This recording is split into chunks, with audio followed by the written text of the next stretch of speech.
Et pour aller plus loin, un observateur avisé de la situation au Mali et au Sahel, Serge Daniel. Bonsoir Serge. Bonsoir. Vous êtes journaliste, écrivain, vous êtes basé au Mali, vous êtes rentré tout juste de Bamako hier.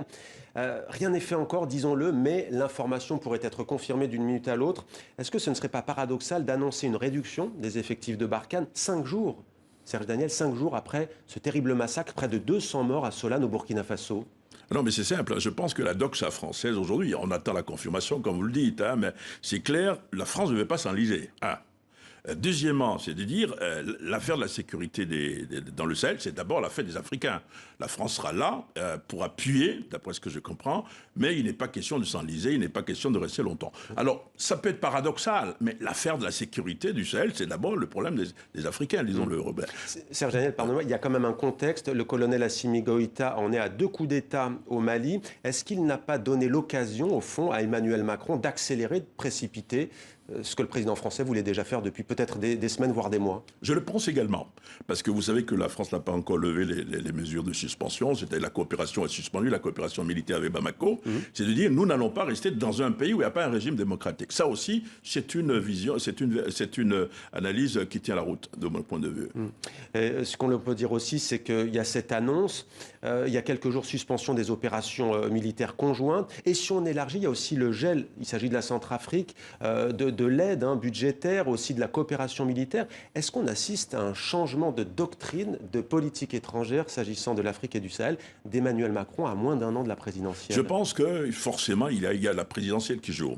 La présidentielle de l'an prochain ici. Mais de l'autre côté, il y a une nouvelle doxa qui va se dessiner clairement de mon point de vue, de Macron en disant moi, je ne vais pas faire comme mes prédécesseurs.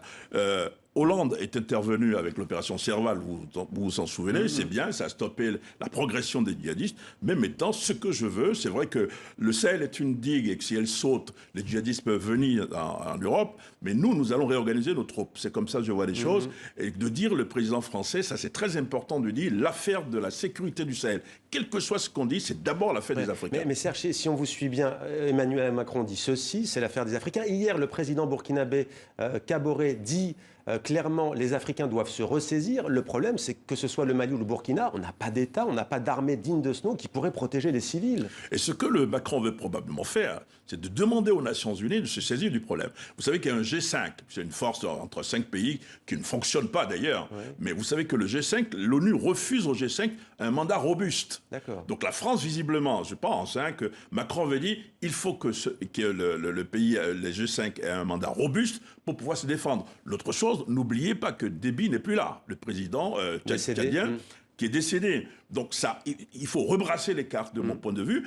Et Paris ne veut pas s'enliser là-bas, mais veut que la communauté internationale, de mon point de vue, se saisisse du dossier en disant c'est une affaire internationale et pas seulement une affaire française. Merci beaucoup Serge Daniel. On rappelle donc qu'il n'y a pour l'instant rien d'officiel. Emmanuel Macron est en train de s'exprimer, mais on a bien compris qu'il y avait, semble-t-il, un changement de doctrine en la matière. Emmanuel Macron qui en appellerait à l'ONU, selon vous, s'agissant de cette question sécuritaire au Sahel.